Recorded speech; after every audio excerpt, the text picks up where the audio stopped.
510 और 92 का हमें एचसीएफ और एलसीएम निकालना है और उसकी उत्तर की जांच भी करनी है।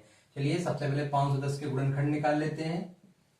देखिए पीछे 0 यानी 2 से कट जाएगा, 2 से काटेंगे 2 दूनी 4, एक बच्चा जोड़ दिया बन गया 11 यानी 2 पंचे 10, फिर इसमें जोड़ दिया ये भी हो गया तो 2 पंचे 10, यहां तक ठीक है। अब देखिए 5 5 10 2 12 यानी इनका योग है 12 यानी 3 से जा रहा है इसमें भाग, इसका मतलब 3 से कट रहा है तो 3 से काट देते हैं। फिर तो 3 बटी 24 हो गया, इसमें एक बचा था जोड़ दिया हो गया 3 बच्चे 15, यहाँ तक ठीक है। अब देखिए इसके पीछे 5 है और इनका योग हो रहा 8 5 13 यानी 3 से नहीं घट रहा है। मैंने आपको पहले ही बताया कि जिन संख्याओं का योग करने पर 3 से पूर्णतः विभाजित हो जाएंगी तो यानी वो संख्या 3 से कट जाएगी।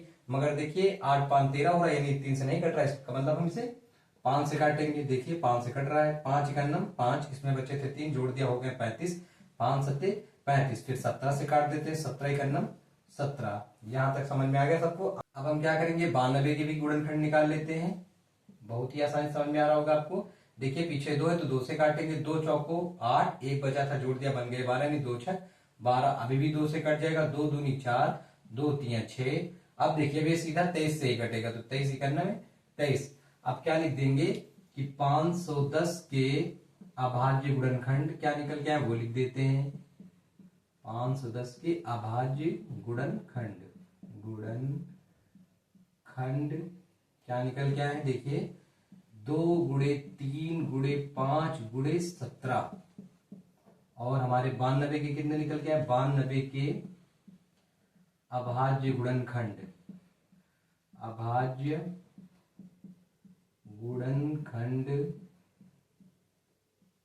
बराबर निकल गया है 2 गुणे 2 गुणे 23।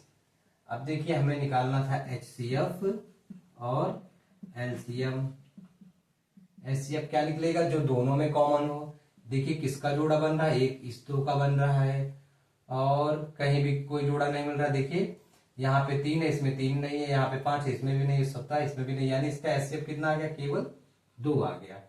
उसके बाद हमें एलसीएम निकालना है। एलसीएम निकालने के लिए जो जोड़ा बना हुआ उससे एक लेंगे तो 2 का जोड़ा बन रहा तो इससे एक 2 ले लिया, गुणा लगाएंगे। अब बच रहा है यहाँ पे 3, फिर गुणा लगाएंगे, फिर बच रहा है 5 तो 5 लिख लेंगे, फिर गुणा लगाएंगे, फिर बच रहा है 17, फिर ये वाला 2 ये भी लिख लिया, फिर गुणे ये वाला 23, सबका गुणा कर देंगे। चलिए देखिए गुणा करा देते हैं, 2 3 6 6 पंचे 30 और 30 का 17 से गुणा कराएंगे यानी 17 दूनी 34 51, 51 यानी 510, यहां तक गुणा करने पर कितना आ गया 510 और ये 23 दूनी 46, इसका गुणा करा देते हैं।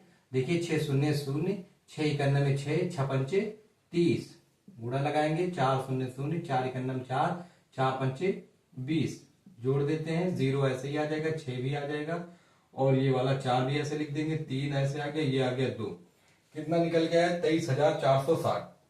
हमारा एलसीएम आ गया है 23,460। अब हम क्या करेंगे, हम इसकी जांच करेंगे तो लिख देते हैं जांच सूत्र क्या था, दोनों संख्याओं का गुणनफल, दोनों संख्याओं का गुणनफल बराबर एचसीएफ गुणे एलसीएम मान रख देते हैं। चलिए देख दोनों संख्याओं का गुणनफल क्या बोला गया है, दोनों संख्याओं का गुणनफल यानी कि 510 और 92 का गुणा करना है तो 510 गुणे 92 बराबर एचसीएफ हमारा कितना आया था 2 आया था, गुणा लगाएंगे एलसीएम हमारा कितना आया था 23,460, यहां तक ठीक है।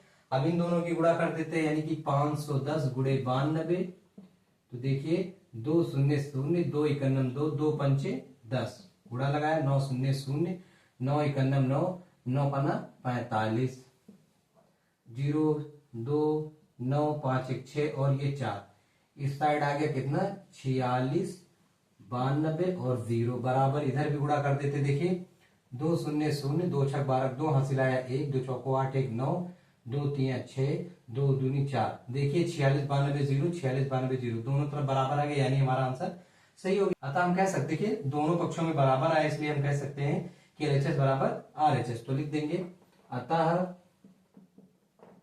एलएचएस बराबर आरएचएस, यही हमारा आंसर है। ठीक है चलिए अगले ऑप्शन की ओर चलते हैं।